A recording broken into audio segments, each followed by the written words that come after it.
Pour soutenir ma chaîne et mes créations, n'hésitez pas à jeter un œil à ma boutique Etsy ou bien à me faire un don sur Utip ou sur Tipeee. Tous les liens se trouvent dans la barre d'infos. Enfin, n'hésitez pas à me rejoindre sur Captain Watch, le réseau social 100% ciné pour suivre toute l'actu. Merci, bon visionnage. Salut tout le monde, je vous rappelle que cette vidéo sort dans le cadre d'énormément de critiques de films que j'ai pu faire. N'hésitez pas à aller dans la barre d'infos pour regarder tous les autres. Aujourd'hui, nous allons parler de Nightmare Island. Nightmare Island est un thriller d'horreur américain réalisé par Jeff Wadlow. Au casting, nous retrouvons Michael Peña, Maggie Q, Lucy Hale, Christine Stowell, Jimmy Joo Young et Portia Doubleday. L'énigmatique Monsieur Rourke donne vie aux rêves de ses chanceux invités, dans un complexe hôtelier luxurieux et isolé. Mais quand leurs fantasmes les plus fous se transforment en véritables cauchemars, les invités n'ont pas d'autre choix que de résoudre les mystères de cette île pour en sortir vivants. Alors, je pense que vous et moi, on en est à ce stade d'intimité où on peut se dire des choses. J'ai un énorme plaisir à regarder les productions Blumhouse. Je sais, c'est cliché. Je sais que ce ne sont pas les films qui sont au summum de l'intelligence, au summum de la mise en scène, mais j'y peux rien. Quand je vois des films Blumhouse, je m'éclate, je les trouve fun, je les trouve réussis. J'ai l'impression de retourner à 14 ans quand je regardais les destinations finales en fait. C'est exactement le même feeling. Ce que ça propose, ça le fait bien. Et voilà, et Nightmare Island ne déroge pas à la règle. J'ai passé un très bon moment devant. Après, ça va vraiment dépendre si jamais vous aimez les productions Blumhouse ou pas. Personnellement, j'aime, mais si jamais vous aimez pas leur style, si jamais vous aimez pas les histoires d'adolescents, si jamais vous aimez pas les films d'horreur qui sont avant tout fun, divertissants, qui sont pas là vraiment pour faire peur, si jamais vous aimez pas cet aspect-là, passez votre chemin parce que clairement vous allez trouver que c'est un gros navet. Et pourtant, moi je suis toujours surprise dans les films Blumhouse parce que je me dis, clairement il y a un aspect navet, voire nanar à certains moments, et pourtant j'arrive pas à déterminer ce qui fait que pour moi ça reste toujours du côté du bon film quand même. Pourquoi ça réussit à être divertissant, fun,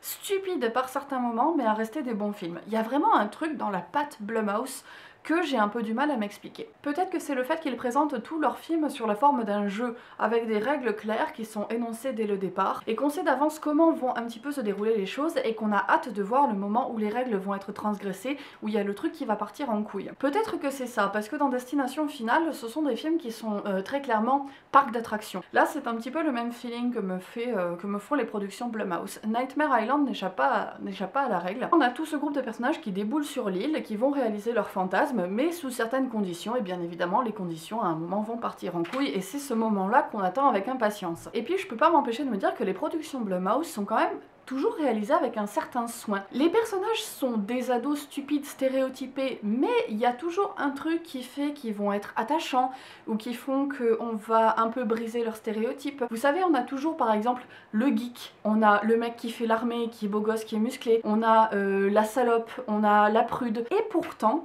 ça arrive toujours à aller au-delà, ça arrive toujours à briser ces stéréotypes, à faire en sorte que ces personnages-là restent attachants, même s'ils ne se sont que des archétypes. Et à chaque fois qu'on commence une production Blumhouse, on se dit ok, tel personnage va mourir en premier, ils vont mourir dans tel ordre et tout, et il y a toujours un petit truc qui vient contredire ça. Ça fait que ça joue un petit peu aussi avec nos clichés, avec nos attentes, et ah, je peux pas m'empêcher de me dire qu'il y a quand même un truc quoi. Là aussi où j'ai trouvé Nightmare Island assez cool, le film en termes de représentation, il est pas mal du tout. Dans les personnages principaux, on a des personnages racisés, on a des personnages gros, on a des personnages queer, donc déjà c'est mieux que 90% des productions à Hollywood. On a je crois qu'on a la parité, ouais on a la parité en termes de personnages, donc déjà c'est waouh. Et un détail aussi que j'ai beaucoup aimé, il y a deux personnages dans le film dont leur fantasme, ce qu'ils veulent réaliser sur Fantasy Island, c'est avoir la grosse fête de leur vie. Faut avoir une fête de riches avec plein de monde, les méga bonasses, la méga piscine, l'alcool à gogo, la drogue. Et dans ce stéréotype de soirée-là, il y a des mecs sexy qui sont présentés pour le personnage gay, qui sont présentés comme étant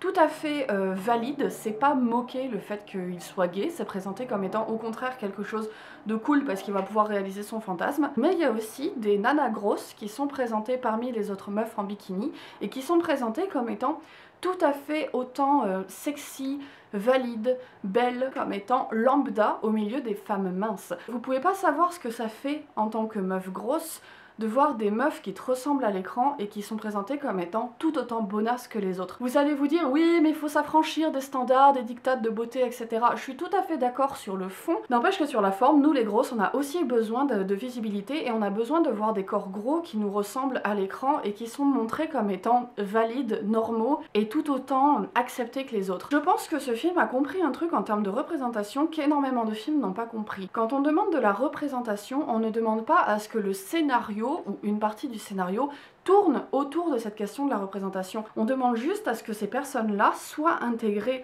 au casting, à l'histoire et au background comme des personnes normales. Et c'est exactement ce qui se passe dans Nightmare Island. Ça ne change rien au scénario si jamais il n'y avait pas des personnages racisés, si jamais il n'y avait pas des personnages gros, si jamais il n'y avait pas des personnages queer. C'est justement le fait d'avoir fait le choix de montrer des personnages gros, queer, racisés, encore une fois, sans pour autant appuyer ce fait-là, sans pour autant faire du pinkwashing, sans pour autant faire du queerbaiting en disant « Eh, regardez, on a mis un personnage queer, regardez comme on est progressiste !»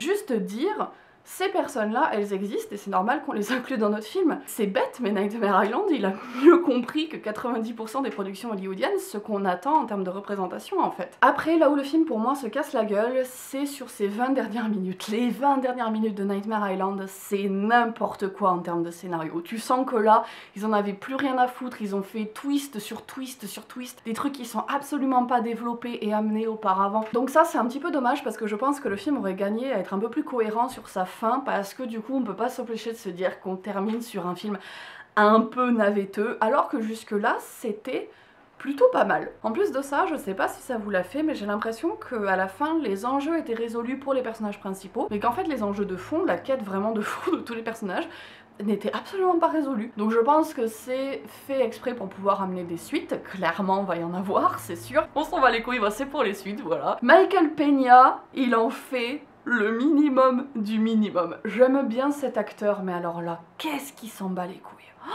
Je sais pas si c'est un problème de direction, si c'est juste qu'il en avait rien à foutre ou que son personnage a peut-être été mal écrit. Il est d'une platitude. Le reste du casting s'en sort bien, sans être des acteurs waouh faramineux, ils font vraiment bien leur taf. Et Michael Peña, oh là là là là. C'est la catastrophe. Un autre truc qui me gonfle à mort aussi, ça fait encore partie, Nightmare Island, de ces films qui en français ont été retraduits en anglais. Et alors je trouve que bon, déjà ça c'est un procédé qui pue toujours la merde, mais alors là je me l'explique encore moins parce que à la base ça s'appelle Fantasy Island. Fantasy Island parce que c'est une île où tu vas réaliser tes fantasmes, donc c'est censé être un titre où ça te fait envie. Nightmare Island. T'imagines, toi tu vas à une agence de voyage et tu dis bonjour, je voudrais un séjour sur Nightmare Island. Mais qui fait ça? Pour moi c'est même prendre le contresens du titre original. Qui, dans les films français, est chargé du marketing de changer les titres anglais par d'autres titres anglais plus nuls? Mais franchement, amenez-moi cette personne et je vais lui faire marcher sur des Lego toute la journée quoi. Mais franchement, je vais pas m'étendre des heures sur Nightmare Island parce que au-delà de ça, c'est pas un film qui mérite qu'on digresse pendant des heures. C'est un film qui est divertissant, qui apporte ce à quoi on a le droit de s'attendre de la part de Blumhouse. C'est un film qui est divertissant, qui est fun, qui apporte sa petite dose de gore, avec des personnages qui sont cool. Les 20 dernières minutes part en couille, mais sinon au-delà de ça, c'est vraiment un bon divertissement, qui en plus de ça est loin d'être con et ne fait rien passer de nauséabond en termes de message, donc franchement, moi Blumhouse je continue, je suis fan et j'en redemande avec plaisir. Voilà, ma vidéo sur Nightmare Island est terminée, j'espère que ça vous aura plu. N'hésitez pas à partager cette vidéo si jamais ce que je vous propose vous plaît, puisque actuellement c'est le seul moyen que j'ai d'avoir de la visibilité. N'hésitez pas aussi à me suivre sur les réseaux sociaux qui sont dans la barre d'infos, puisque j'y suis assez active. Et enfin, quant à moi, je vous dis comme d'habitude à la prochaine pour une nouvelle vidéo. Salut!